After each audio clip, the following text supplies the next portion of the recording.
नमस्कार, स्वागत है आपका होमबिल टीवी भारत पर। आइए देखते हैं आज की खबरें। राम मंदिर उद्घाटन के बाद पहली बारिश से सामने आया है अयोध्या का असली हाल। मंदिर की छत से टपका पानी शहर को रामपथ पर गड्ढे, कॉलोनियों में बाढ़ और बुनियादी ढांचे की कमियों जैसे कई मुद्दों का सामना करना पड़ रहा है। नए रेलवे स्टेशन की दीवार ढहने से अयोध्या की हालत और खराब हो गई। अधिकारियों ने अंतर्राष्ट्रीय शहर के सपने को पूरा करने में विफल रहने के लिए प्रशासन को दोषी ठहराया है। बारिश के कारण आई बाढ़ ने पूरे शहर को प्रभावित किया है, जिसमें 13 किलोमीटर लंबे रामपथ पर जलमग्न सड़कें और गड्ढे भी शामिल थे। अयोध्या को शुरुआती मानसून की बारिश से जूझना पड़ रहा है, जिससे मुख्यमंत्री की विकास परियोजनाओं में देरी हुई है।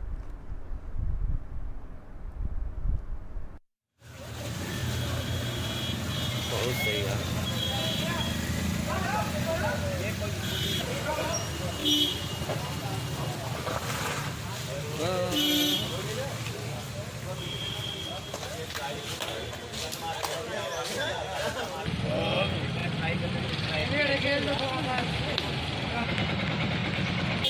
भैया और गाड़ी उलट जाएगी भैया, उलट जाएगी, वो उलट जाएगी, उलट जाएगी।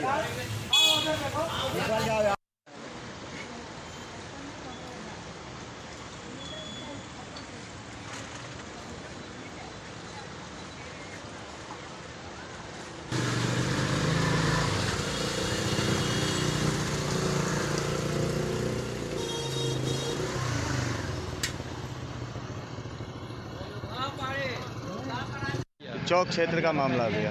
क्या हुआ था?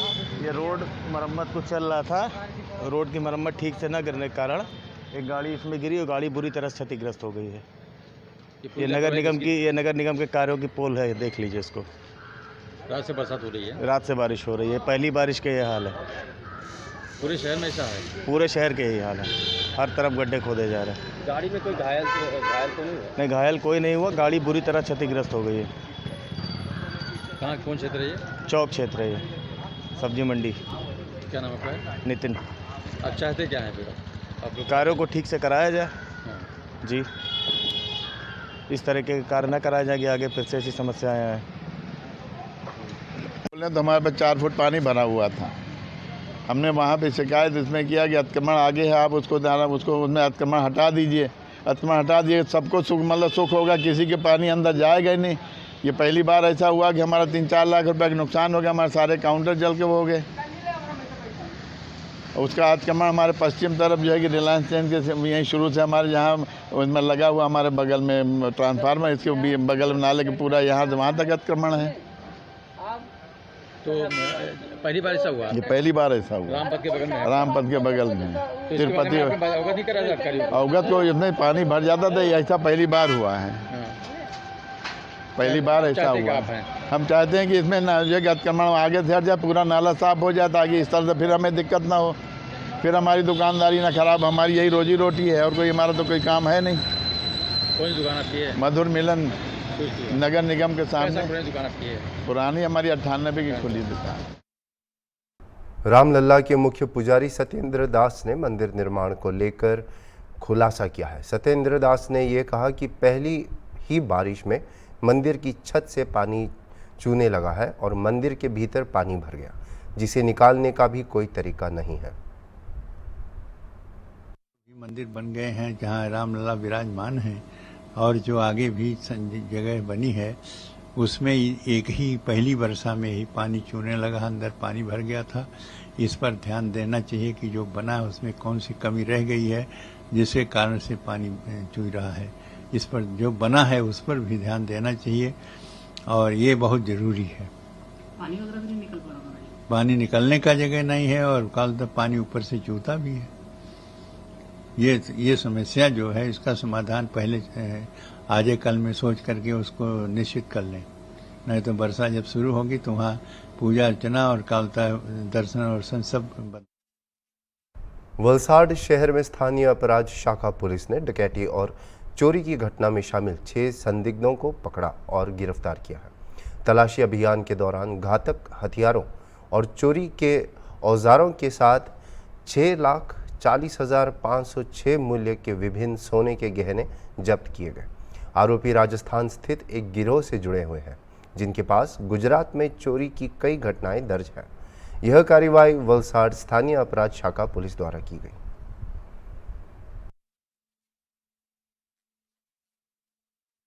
मॉनसून के दस्तक के साथ ही लखनऊ नगर निगम ने अपनी कमर कस ली है।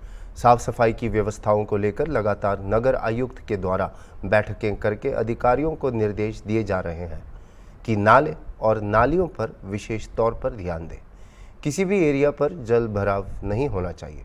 साथ ही लगातार सभी अधिकारियों के द्वारा साफ सफाई कराई जा रही है। इसी मुद्दे पर नगर आयुक्त का कहना है कि नगर निगम ने अपनी तैयारियां पूरी कर ली है और सभी अधिकारी लगातार काम कर रहे हैं। जो बड़े बड़े नाले हैं उनकी विशेष तौर पर सफाई करने का और ध्यान देने का आदेश दिया गया है। नाले पर बने अतिक्रमण को भी हटाने के आदेश दे दिए गए हैं। उसकी वजह से सफाई होने में काफ़ी दिक्कतें होती थी, इसलिए अतिक्रमण कई जगह से हटाए गए हैं। बरसात में जो है नगर निगम में के द्वारा जो हमारे 3 तरह के बेसिकली कैटेगरीशन है। एक हमारे बड़े नाले हैं जो मतलब जो पूरा मेजर ड्रेन का पार्ट बनते हैं, जिसको हमारी वर्कशॉप, जिसको आरआर भी कहते हैं, वो साफ़ कराती है, जिसमें पोकलैंड से लेके मैनुअल लेबर लेके हम लोग साफ़ करते हैं। वो हमने कंप्लीट करा लिया, लेकिन उसमें भी अभी 5% का गैप आया है। आज सारे नालों की उसकी ड्रोन फोटोग्राफी हो रही है, तो उसमें हमारे पास सफिशिएंट पोकलैंड और मैन पावर ऑलरेडी सैंक्शन है। तो ये गैप है अभी, क्योंकि 3-4 दिन हमारे पास अवेलेबल है, उसको भी हम क्लियर करा लेंगे। इसके बाद 1 मीटर से ऊपर के नाले आते हैं जो इंजीनियरिंग के आते हैं, जो 110 वार्ड में जो फैले हुए हैं, उसको इंजीनियरिंग विभाग देखता है और उसमें सबके टेंडर आउट है। जहाँ भी गैप मिलेगा और इन केस वो सफाई चल रही है, अगर वहाँ सफाई नहीं हुई तो उस जो संबंधित कॉन्ट्रैक्टर है उसको ब्लैक लिस्ट अलग किया जाएगा और उस पर जो है उसकी कोई भी किसी तरह की पेमेंट नहीं होगी और आगे नगर निगम में उसको काम नहीं करने दिया जाएगा। तो वो भी हम लोग जो है ड्रोन से, मीडिया के माध्यम से, सारी जितनी भी हमारे प्रिंट मीडिया, सोशल मीडिया पे चीज़ें आ रही हैं, उससे भी मॉनिटर कर रहे हैं। इंडिपेंडेंटली हम जो हमारे कॉर्पोरेटर्स हैं, माननीय पार्षद जी हैं, उनसे भी फीडबैक ले रहे हैं। और जैसे अभी देखिए माननीय विधायक जी हैं, उनसे संपर्क में हैं, उनकी टीम के साथ भी उसको वेरीफाई कर रहे हैं, ताकि हम लोग अगले 3-4 दिन में जो हमारा 10% या 5% काम बचा है उसको कंप्लीट करा लें। इसमें थोड़ा जोन 7 का इशू था, जिसपे मेरे द्वारा कार्रवाई भी की गई है। संबंधित एग्जीक्यूटिव इंजीनियर को मेरे द्वारा संबद्ध किया गया है, एग्जीक्यूटिव इंजीनियर वहाँ चेंज किए गए हैं। चीफ इंजीनियर को वहाँ पे डिप्यूट किया गया है कि वो अपनी प्रेजेंस में नेक्स्ट 7 डेज़ में उसको कंप्लीट कराएं नालों में। इसके बाद हमारे स्वास्थ्य विभाग की नालियाँ आती है, जिसको नगर स्वास्थ्य अधिकारी देखते हैं। वो उनकी टीम काफ़ी बड़ी है, उसमें सुपरवाइज़र्स हैं। 8,000 के करीब, हमारे 8,000 के करीब जो कार्यदायी संस्था से वो सफाई कर्मचारी है, वो उसमें काम कर रहे हैं और वो भी पूरा पूर्ण कराया जाएगा और ऑलरेडी उस पर काम चल रहा है। इसके बाद बात आती है सिल्ट की। जो सिल्ट निकलती है उसको टाइमिंगली उठाना, और वो उठ भी रही है, क्योंकि अब देखिए जैसे हमारा जो नॉर्मल कूड़ा होता है वो 1800 से 2000 टन होता है, लेकिन अब जब सिल्ट जो हमारी प्रोसेसिंग प्लांट में जा रही है तो वो कूड़ा डेली जो है 2200 से 2300 टन के करीब आ रहा है, कभी 2400 टन भी जा रहा है। तो ये जो सिल्ट उठान हो रहा है, लेकिन फिर भी कहीं बच रही है, तो हम सारे नागरिकों से भी अपील करते हैं, मीडिया से भी करते हैं, उसकी फ़ोटोग्राफ हमारे वॉर रूम या हमारे व्हाट्सएप पे शेयर करिए, उस पर तुरंत कार्रवाई होगी। वो जो है दोनों की जिम्मेवारी है, स्वास्थ्य विभाग को भी उठाना है, इंजीनियरिंग विंग को भी उठाना है। इसके लिए जो जो रिसोर्स चाहिए थे वो नगर निगम द्वारा, मेरे द्वारा उनको सैंक्शन कर दिए गए हैं और किसी तरह की भी कोई कमी नहीं जाएगी। इवन बरसात के लिए भी जो एक्स्ट्रा पंप लेने थे वो सारे परचेज या किराए पे ले लिए गए हैं। डीजल के लिए ब्राउज़र ले लिया गया, डीजल की किसी तरह की भी कोई कमी नहीं है। हम लोग IOCL से, HPCL से डायरेक्ट डीजल लेते हैं, उनके साथ हमारा अनुबंध है। डेली 20,000 लीटर का जो है डीजल वो हमें सप्लाई करते हैं, ज़्यादा पड़े ज़्यादा भी दे देते हैं। वो डायरेक्ट हमारे वर्कशॉप में आता है, वहाँ से हम गाड़ियों में भर के कहीं भी 24/7 डीजल दे सकते हैं, टैंकर्स ब्राउज़र के माध्यम से। तो डीजल की किसी तरह की किल्लत नहीं है। बिजली के काम जहाँ जहाँ फ्लड पंपिंग स्टेशन में होने थे वो सारे कंप्लीट करा लिए गए हैं और बैकअप में जो जनरेटर थे वो भी मेरे द्वारा चेक करके थर्ड पार्टी वेरिफिकेशन कर दिया गया है। सारे फ्लड पंपिंग स्टेशन में इस वक्त कैमरे लगाए हैं जो हमारे कंट्रोल रूम में सेंट्रलाइज दिखेंगे। तो ये भी नहीं रहेगा कि जो ऑपरेटर है वहाँ पहुँचा नहीं पहुँचा, वहाँ पे वो जाएगा 24/7 उसको ऑपरेट करेगा। तो 47 फ्लड पंपिंग स्टेशन पानी को पंप करके जो है हमारे गोमती नदी में लाते हैं बरसात के दौरान, क्योंकि पानी जो आता है रेन वाटर उसी के लिए वो लगते हैं। इसके साथ साथ जो हमारे पंप हम टेम्परेरी लगाते हैं वो भी सारे ओवरहॉल करके जोन्स में भेज दिए गए हैं, एक्स्ट्रा पंप खरीद के भी भेजे गए हैं हमारे द्वारा। तो और इसके साथ साथ जो हमने जो है जहाँ जहाँ पे भी नाले निर्माण हो रहा था उसको भी कंप्लीट कराने के लिए हमने काम किया है। तो ये फ्लड को लेके जो काम है नगर निगम द्वारा किए गए हैं। फ्लड के दौरान अगर अर्बन फ्लडिंग होती है जहाँ एक दिन में 200 mm से ज़्यादा रेन वाटर होती है, उसकी भी तैयारी की जा रही है कि किस तरह से हम लोग अपनी मैन पावर को रखें जो गली पिट्स को खोलती रहे, पानी का निकास हो सके, लोगों से सहयोग लेकर इसको किया जाए। हाँ, उसके लिए भी किया। देखिए, दो तरह से हम पंप को पानी को ड्रेन आउट करते हैं जब एक्सट्रीम वेदर कंडीशन होती है। अब उसमें हमने इस बार सारे सीवर पंपिंग स्टेशन भी हमने देखे हैं। तो उसमें जो है जितने सीवर पंपिंग स्टेशन है, जैसे इंदिरा नगर का पानी जो है हमारा ये जो समता मूलक पे पंपिंग स्टेशन है ये निकाल देता है, तो उनके जनरेटर्स चले। अगर लाइट जाती है तो हमारे पास 24/7 का बैकअप है, तेल की सफिशिएंट सप्लाई है, जनरेटर सारे वर्किंग कंडीशन में है। और हम लोगों ने दोनों पैरेलल व्यवस्था को रीचेक किया है और इन दोनों को लेते हुए हम लोग इस बार जो है जल भराव को कम से कम होने देंगे। और इसके साथ साथ जहाँ भी कहीं इंक्रोचमेंट है वो अगर कारण बनता है, और हम तो वैसे अभी हटा रहे हैं, फिर भी अगर बाढ़ के दौरान दिखता है कि इसके कारण पानी नहीं निकल रहा है, तो हम लोग जो हमारे एक्ट में पावर है, नगर एक्ट को पावर है, उसको यूज़ करते हुए उस इंक्रोचमेंट को हटा के हम क्लियर करेंगे। जैसे अगर आप देखेंगे, माननीय वित्त मंत्री जी द्वारा एक जगह अभी दौरा किया गया था पिछले 2 हफ्ते पहले इलेक्शन के बाद, और अभी फिर 1 जुलाई को वो दौरा करेंगे। तो उन्होंने एक नाले का सर्वे किया था, ये जेसी बोस बाढ़ के आसपास की बात है। वहाँ पे एक टॉयलेट बना हुआ था जो अतिक्रमण था, तो वो सर ने निर्देश दिए थे कि उसको हटा दिया जाए। तो हमने उस इंक्रोचमेंट को हटाया और वो नाला पहली बार पूरा साफ़ हुआ है। तो इस तरह के इंक्रोचमेंट कहीं भी है, चाहे वो हैदर कनाल में है, चाहे वो कुकरेल में है, जो ड्रेन के ऊपर ही बन गए, तो उसको हम लोग हटाएंगे ताकि हमारे पानी की निकासी ज़्यादा से ज़्यादा हो सके। राजधानी लखनऊ में नगर निगम ने बारिश से पहले अपनी कमर कस ली है सफाई व्यवस्था को लेकर। चाहे नाली की बात करें, क्योंकि जहां पर नाली और नाला जहां पर जल भराव हो जाता है, जिसकी वजह से जो वहां पर गाड़ियां नहीं जा पाती हैं, इसी को लेकर नगर निगम ने कमर कस ली। आपको जरा कैमरामैन से कहेंगे तस्वीरें पैन करके दिखाएं। नई नई गाड़ियाँ आई हैं जेसीबी, जो इनके थ्रू जो गलियों में जल भराव हो जाता है नालियों में, जिसकी वजह से पानी नहीं निकल पाता है, और नई नई गाड़ियों मंगाकर अब देखना होगा बारिश से पहले जो साफ सफाई की नाले की व्यवस्था है वो साफ़ हो पाती है या नहीं, क्योंकि गाड़ियाँ तो आई हैं नाले साफ करने के लिए, लेकिन जो तस्वीरें होंगी बारिश में, जब बारिश होगी जहां पर जल भराव होगा, उससे पहले ये साफ सफाई व्यवस्था को देखते हुए, मद्देनजर देखते हुए ये साफ करना है। अब हकीकत तस्वीरें को जब सामने आएंगी बारिश के बाद, वो क्या कुछ होंगी वो तो देखने वाली तस्वीरें बयां करेंगी। वीडियो जर्नलिस्ट अनिल सैनी के साथ निहाल पांडे, हॉर्न बीटीवी लखनऊ। अरावली जिले के साकरिया में आज शाला प्रवेश उत्सव एवं बालिका शिक्षा कार्यक्रम का आयोजन किया गया, जब राज्य सरकार का शिक्षा विभाग प्राथमिक विद्यालयों में पढ़ने वाले विद्यार्थियों को प्रोत्साहित करने और अध्ययन के स्तर को बढ़ाने के लिए शैक्षणिक सत्र की शुरुआत के बाद शाला प्रवेश उत्सव का आयोजन करता है। अरावली जिले में आज से 3 दिनों के लिए विद्यालय प्रवेश उत्सव एवं बालिका शिक्षा कार्यक्रम की शुरुआत की गई, जिसमें पहला जिला स्तरीय कार्यक्रम मोडासा के सकरिया गांव के पीएम श्री प्राथमिक स्कूल में आयोजित किया गया, जिसमें गुजरात राज्य सर्व शिक्षा अभियान के परियोजना निदेशक रतन कुंवरबा गढ़वी उपस्थित रहे मुख्य अधिकारी के रूप में। रसायणों हानिकारक विकिरणों कारणे गंभीर આવી શકે ન હોય, આવી છે સરસ ગુડ બેટા અને પંચાલ। આજના કન્યા કેળવણી મહોત્સવ અને શાળા પ્રવેશોત્સવ પ્રસંગે અરવલ્લી જિલ્લા કક્ષાના પ્રથમ કાર્યક્રમમાં ઉપસ્થિત પ્રેમ કર્યો, તો આ પ્રસંગે આપણે ગાંધી પ્રેમી ખાદી રૂમાલ અને પુસ્તક અર્પણ કરી સ્વાગત કરીશું। જવાનો ये તમારા માટે આજે અવસરમાં પરિણમ્યો છે અને આજે શહેરમાંથી 95 જેટલા બાળકો મોડાસા શહેરથી અત્રે શાળામાં આવી રહ્યા છે।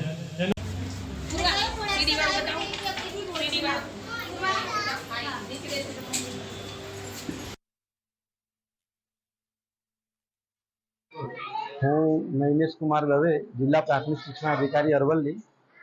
અરવલ્લી જિલ્લામાં આજે રાજ્ય સરકારની સૂચના મુજબ 26, 27, 28 પ્રવેશોત્સવ અને કન્યા કેળવણી મહોત્સવની શરૂઆત આજે અરવલ્લી ખાતે માનનીય જિલ્લા રાજ્ય પ્રોજેક્ટ કોર્ડિનેટર શ્રીમતી રતન કુંવરબા ચારણ ગઢવીના હસ્તે જિલ્લા કક્ષાના શુભારંભ અત્રે સાકરિયા પ્રાથમિક શાળામાં થઈ છે. આ સિવાય જિલ્લાની તમામ શાળાઓની અંદર પ્રાથમિક, માધ્યમિક અને ઉચ્ચતર માધ્યમિક શાળાઓમાં પ્રવેશોત્સવ 26, 27, 28 દરમિયાન થવાનો છે. અને આજે સાકરિયાની અંદર આદરણીય એસપીડી મેડમે વિદ્યાર્થીઓને અને શાળા પ્રગતિ કરે અને જિલ્લાનું શિક્ષણ गुणवत्तायुक्त बने ते माटे प्रेरणादायी उद्बोधन कर्યું છે. एनडीए के उम्मीदवार और कोटा से सांसद ओम बिरला को बुधवार को 18वीं लोकसभा का अध्यक्ष चुना गया. प्रधानमंत्री नरेंद्र मोदी द्वारा पेश और रक्षा मंत्री राजनाथ सिंह द्वारा समर्थित प्रस्ताव को सदन ने ध्वनिमत से अपनाया और प्रोटेम स्पीकर भर्तृहरि मेहताब ने ओम बिरला को निचले सदन का अध्यक्ष घोषित किया. जिस विपक्ष ने के सुरेश को इंडिया ब्लॉक के स्पीकर उम्मीदवार के रूप में पेश किया था, उसने मत विभाजन के लिए दबाव नहीं डाला. विपक्ष के नेता राहुल गांधी ने भी बिरला को शुभकामनाएं दी और उनके साथ संसदीय कार्य मंत्री किरेन रिजिजू और पीएम मोदी भी आसन तक पहुंचे. इंडिया ब्लॉक द्वारा के सुरेश को अपने उम्मीदवार के रूप में मैदान में उतारने के बाद अध्यक्ष की नियुक्ति दिलचस्प हो गई, क्योंकि दशकों में पहली बार चुनाव हुआ था. परंपरागत रूप से लोकसभा अध्यक्ष और उपाध्यक्ष का चुनाव सत्ता पक्ष और विपक्ष के बीच आम सहमति से होता है.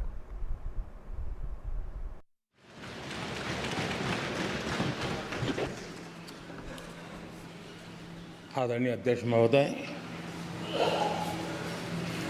ये सदन का सौभाग्य है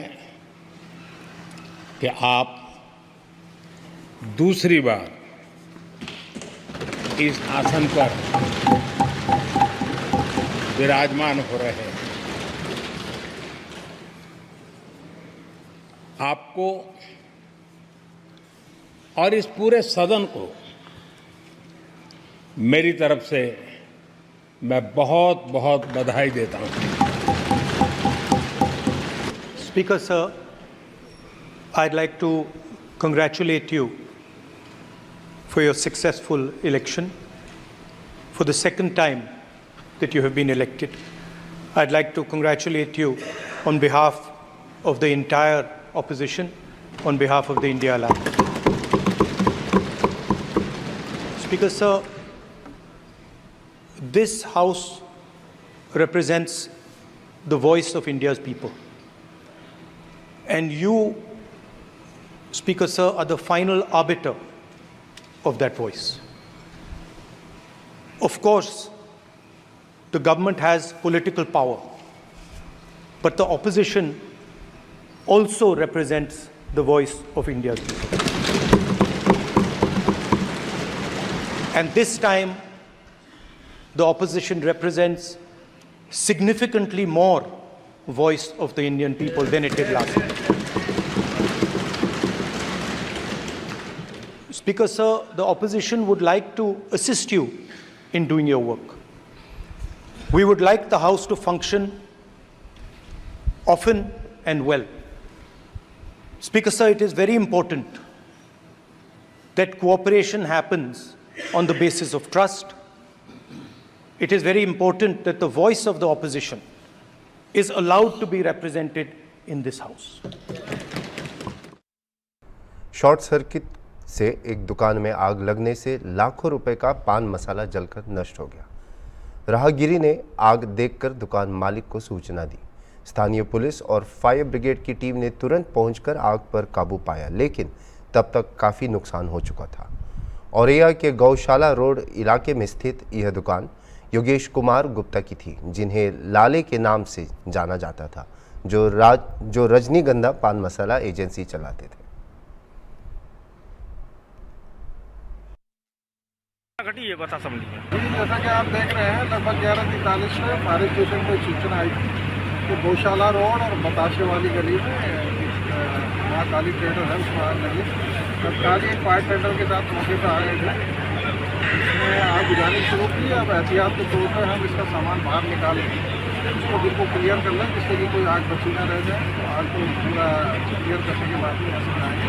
कोई जनहानि नहीं है.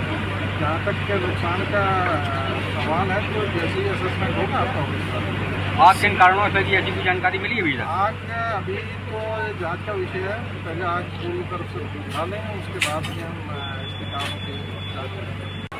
तो सर दुकान बना के हम घर से दुकान से घर पे गए, खाना खाया, सो गए। पड़ोसियों द्वारा जानकारी हुई धुआं निकल रहा है, तब आए, देखने आए तो आग लग चुकी थी।